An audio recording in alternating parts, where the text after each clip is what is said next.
ആറ്റുകാൽ ക്ഷേത്രമുറ്റത്തോ ക്ഷേത്രത്തോട് ചേർന്നോ ദേവീ ദർശനമോ ദേവിയുടെ അടുത്ത സാമീപ്യമോ ഉള്ള സ്ഥലത്ത് പൊങ്കാലയിടാൻ സാധിക്കുക എന്നത് ഏറ്റവും വലിയ പുണ്യമാണ്. പക്ഷേ ലക്ഷക്കണക്കിന് ഭക്തർ എത്തുന്ന ഈ ചടങ്ങിൽ എല്ലാവർക്കും ആ ഭാഗ്യം ലഭിക്കില്ല. പൊങ്കാല നാളിൽ തലസ്ഥാന നഗരി മുഴുവൻ പൊങ്കാലയ്ക്ക് വേദിയാകും. നഗരത്തിലെ പ്രധാന നിരത്തുകളിൽ പൊങ്കാല അടുപ്പുകൾ നിറയും എന്നു കരുതി തിരുവനന്തപുരത്ത് എത്തിയാൽ മാത്രമേ പൊങ്കാലയിടാൻ സാധിക്കുകയുള്ളൂ എന്നില്ല. എന്താണ് പൊങ്കാല?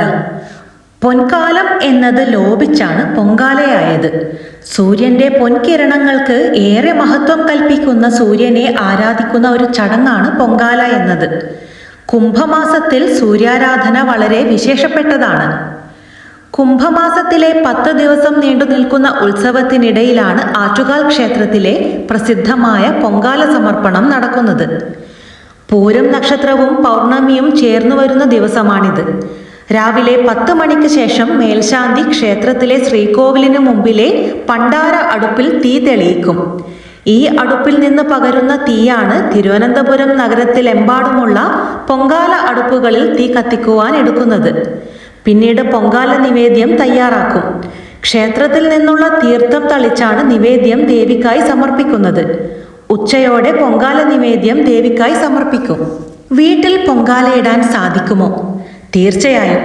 ലോകത്തെവിടെയിരുന്നും യഥാവിധി പൊങ്കാലയിട്ടാൽ ആറ്റുകാലമ്മയുടെ അനുഗ്രഹം ഒഴുകിയെത്തും.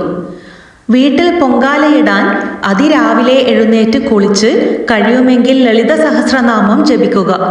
ഒരു നിലവിളക്കിൽ 5 തിരിയിട്ട് ദീപം തെളിയിച്ച് വീട്ടിലെ വളരെ ശുദ്ധമായ ഒരിടത്ത് അടുപ്പ് തയ്യാറാക്കി പ്രാർത്ഥനയോടെ കാത്തിരിക്കുക. ആറ്റുകാൽ ക്ഷേത്രത്തിലെ പണ്ടാര അടുപ്പിൽ തീ തെളിയിച്ച് അത് പുറത്തെ അടുപ്പിലേക്ക് പകരുന്ന സമയത്ത് കത്തിച്ചു വെച്ച നിലവിളക്കിൽ നിന്ന് കൈവിളക്കിലേക്ക് തീ പകർന്ന് അത് അടുപ്പിലെ വിറകിലേക്ക് പകരുക. മൺകലത്തിൽ വെള്ളം വെച്ച് തിളയ്ക്കുമ്പോൾ അതിലേക്ക് ഭക്തിപൂർവം അന്നം സമർപ്പിക്കുക. അരി തിളച്ച് തൂവിയാൽ ശർക്കരയും തേങ്ങയും അണ്ടിപ്പരിപ്പും മുന്തിരിയും നെയ്യും അടക്കം അതിലേക്ക് പ്രാർത്ഥനാപൂർവം സമർപ്പിക്കുക. ആറ്റുകാൽ ക്ഷേത്രത്തിൽ നിന്നും തീർത്ഥം ഭക്തരുടെ പൊങ്കാലപ്പായസത്തിൽ തയ്യാറാക്കുന്ന അതേ സമയം ഒരു കിണ്ടിയിൽ ജലമെടുത്ത് അതിൽ സപ്തനദികളെ സങ്കല്പിച്ച് തുളസി ഇലയിട്ട് വിശുദ്ധമാക്കി വീട്ടിൽ തയ്യാറാക്കിയ പൊങ്കാലപ്പായസത്തിൽ തളിച്ച് ദേവിക്ക് സമർപ്പിച്ചതായി സങ്കല്പിക്കാം. എങ്ങനെയാണ് പൊങ്കാല വ്രതം എടുക്കേണ്ടത്? പൊങ്കാലയ്ക്ക് പലതരത്തിൽ വ്രതം അനുഷ്ഠിക്കാം. ശബരിമല ദർശനത്തിന് ചെയ്യുന്നത് പോലെ 41 ദിവസം വ്രതം അനുഷ്ഠിക്കുന്നവരുണ്ട്.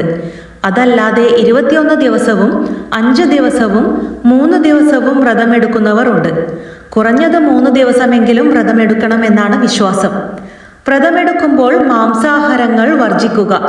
സസ്യാഹാരങ്ങളും ഫലമൂലാദികളും കഴിക്കുക. ധാരാളം വെള്ളം കുടിക്കുക. പൊങ്കാല ദിവസം പൊങ്കാല നിവേദ്യം ദേവിക്ക് സമർപ്പിക്കുന്നതുവരെ ജലപാനം അരുതെന്നാണ് വിശ്വാസം. നിവേദ്യം ദേവിക്ക് സമർപ്പിക്കുന്ന മുറയ്ക്ക് ലഘുഭക്ഷണങ്ങൾ കഴിക്കാം.